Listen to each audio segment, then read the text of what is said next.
Well, I got a phone call from Ian. And I had his name on my phone because we texted, but he had never called me before. And I suspected he was going to, which he did, ask me for Emily's hand in marriage. And seeing his name on there, I knew it was going to happen. And I didn't start crying till he was asking me again, too. And it really meant a lot to me. And that was just a really cool thing to do. It was dope. It was really cool.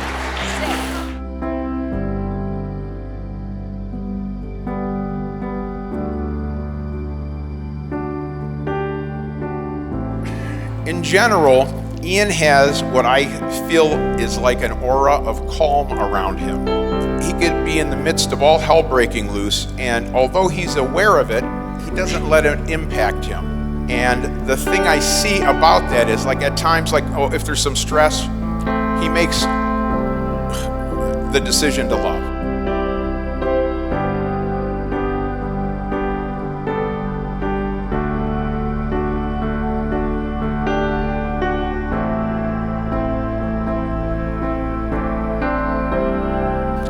Whenever, like, as a parent of any kid who's ever dated, at some point you say, oh, so-and-so's dating, or they're engaged, or they're getting married, or whatever. And what do people ask? They say, do you like him? And I have never had the slightest reservation. Like, other times in my life I have had, do you like him? Well, yeah, they're okay.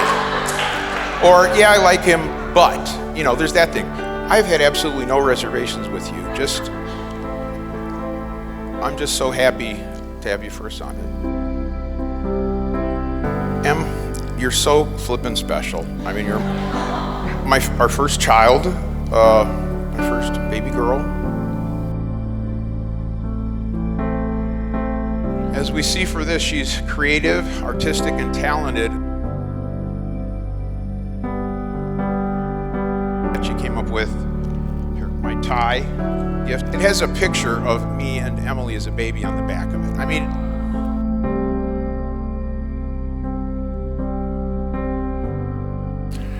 my main thing is I think you two are so good for each other that I don't know what else to say about it. I, Ian, take you, Emily, to be my wife. I, Emily, take you, Ian, to be my husband.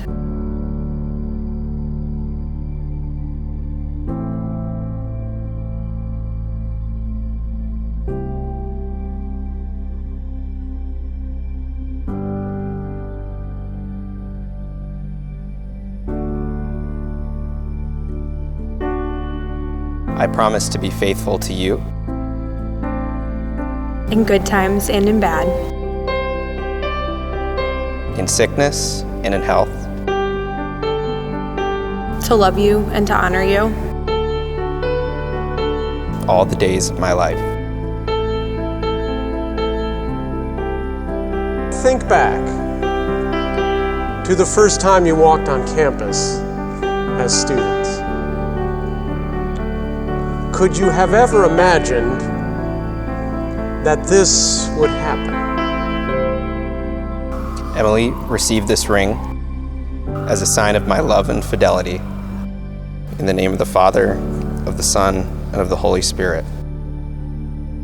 Ian, receive this ring as a sign of my love and fidelity. In the name of the Father, and the Son, and the Holy Spirit.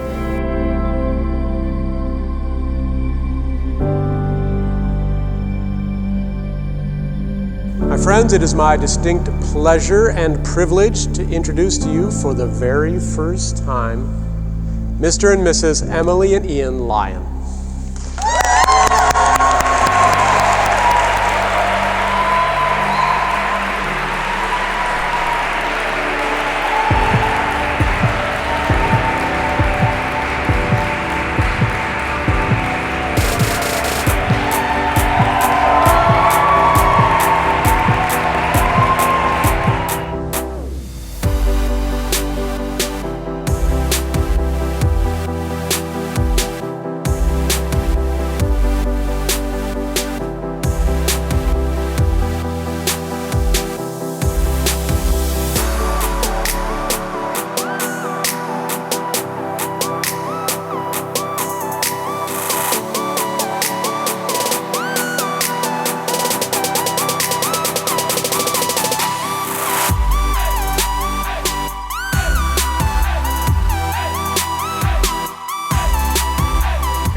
grade school and high school, teachers constantly called me Emily or told me how much I looked like you.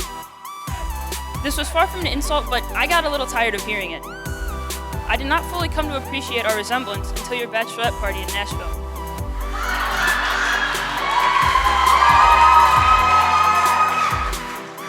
Thank you for including me and for letting me use your ID on Broadway.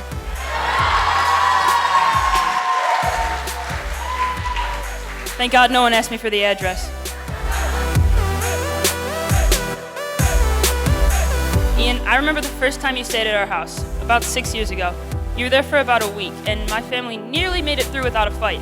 But on the last day, a screaming match broke out between my sisters, and you were caught right in the middle of it. Now, I empathize with you, as I have been in that same position, caught in the crossfire. It's not fun, and my mom was so mad at that. She was so embarrassed because we didn't know you then like we do now. She was scared you were going to, quote, run for the hills.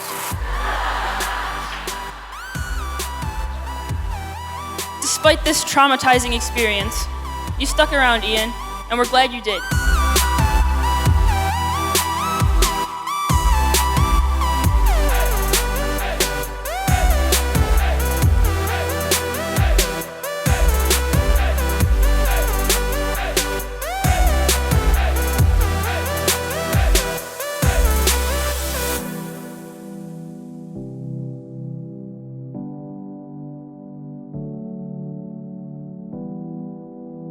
Ian, from day one, I've loved spending time with you. Whether it's playing video games, playing board games, watching sports, talking about sports, especially Catan, I've had a great time spending time with you. Just like Emily, you've been a great role model for me, and you've taught me how to act like a true gentleman. And although I love growing up with 3 older sisters, I'm so happy to finally welcome a brother.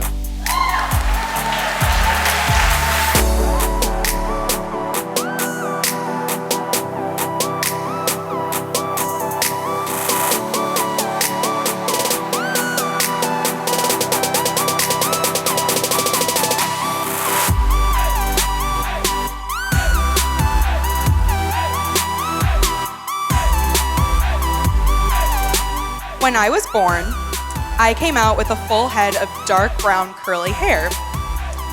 And this was not the baby that Emily had anticipated. I think her exact words to my mother were, "Bring me a sister with purple hair."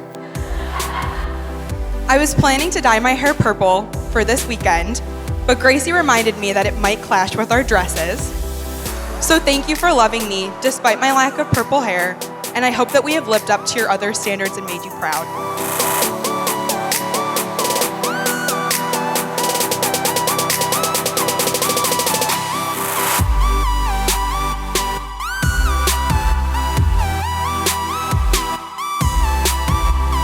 Ian, whether it was calming down a scared Nicholas when we went kayaking in Cleveland, giving Grace tips and advice for college at OSU, or including me in every way possible with your family or your dinners or really anything, we appreciate you so much, and you have always been on our team, as you say.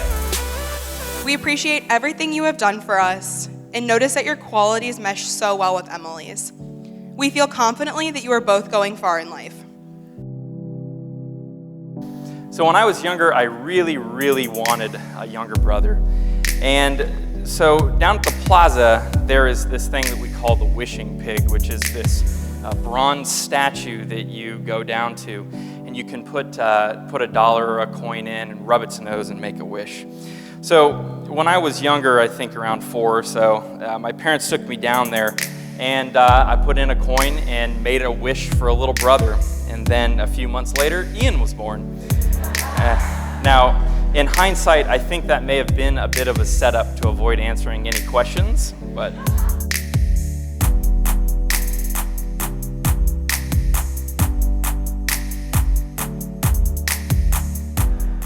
one of my funniest memories that I have of Ian that he was just lamenting about last weekend, actually, probably without even realizing I was going to include this story in my speech, was this one time when we were or on our way down to the Lake of the Ozarks. We all got in the car ready to leave, My dad asked if Ian was in the back seat, and I was in an intense game of Pokemon on my Game Boy, and responded yes, of course, he's sitting next to me. Then when backing out of the parking lot, my mom's phone began to ring with Ian calling her, and I quickly snatched that off the center console and said that Ian was just messing with her and hung it up. So as we started driving, we started pulling out of the parking lot, and my dad slammed on the brakes, screaming, "Where's Ian?" So I looked to my side, and the person sitting next to me was not my brother, but was in fact our dog, Chewy. So I flipped around, and through the rearview window, I saw Ian chasing the car like a fat kid after an ice cream truck.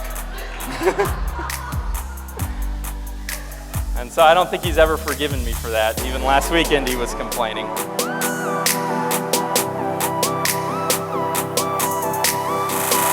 Ian, you've been a wonderful younger brother, and I've really cherished the time that we've spent together. You're a great uncle to Saoirse, and Emily, you're a wonderful aunt. Ian, I'm so glad that I made that wish all these years ago.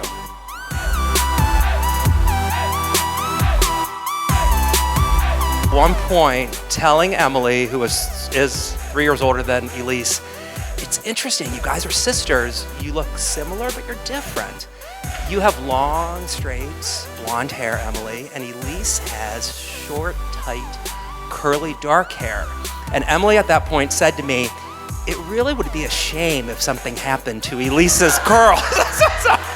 At which point, I acknowledged, I stepped away, and I immediately went into the kitchen of Annette and Ernie's home and hid every single pair of scissors that they had at that point. So we have come a long way since that time.